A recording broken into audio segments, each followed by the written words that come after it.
بسم الله الرحمن الرحيم.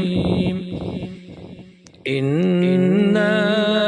أرسلنا نوحا إلى قومه أن أنذر قومك من قبل أن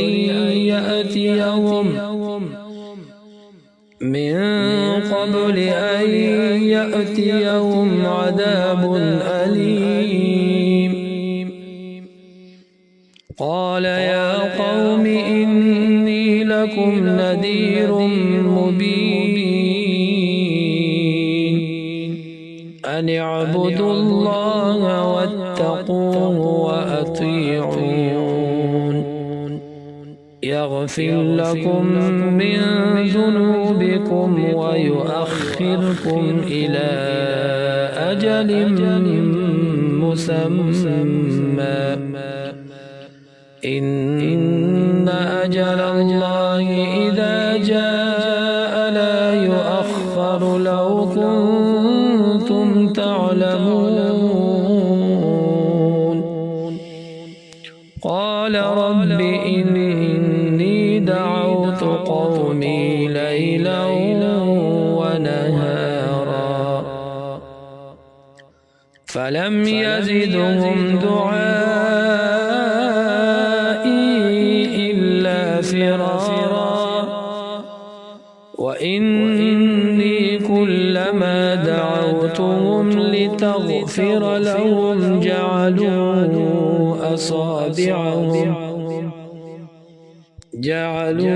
أصابعهم في آذانهم واستغشوا ثيابهم وأصروا واستكبروا استكبارا ثم إني دعوتهم جهارا ثم إني أعلنت لهم وأسررت لهم إسرارا فقلت استغفروا ربكم إنه كان غفارا يرسل السماء عليكم مدرارا ويمددكم بأموال وبنين ويجعل لكم جنات ويجعل لكم أنهارا ما لكم لا ترجون لله وقارا وقد خلقكم أطوارا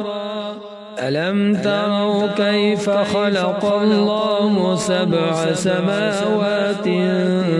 طباقا وجعل القمر فيهن نورا وجعل الشمس سراجا والله أنبتكم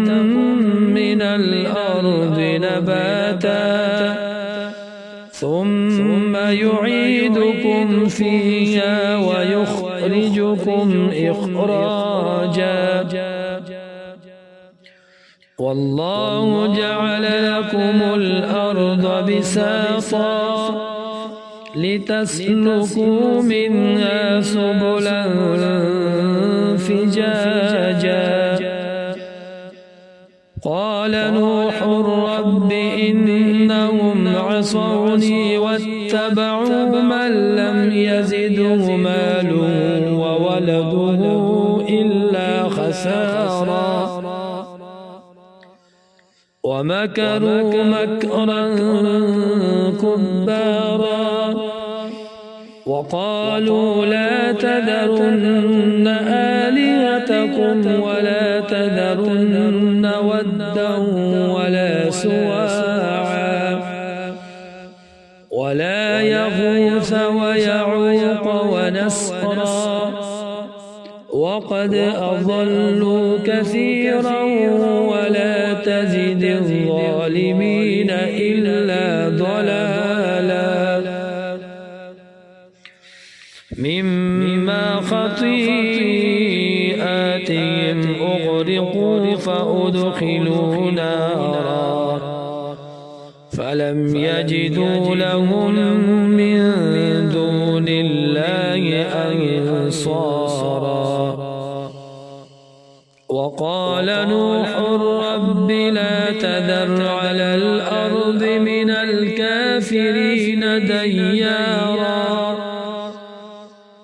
إنك إن تذرهم يضلوا عبادك ولا يلدوا إلا فاجرا كفارا رب اغفر لي ولوالدي ولمن دخل بيتي مؤمنا وللمؤمنين والمؤمنات ولا تزد الظالمين إلا تبارا صدقت يا رب العالمين.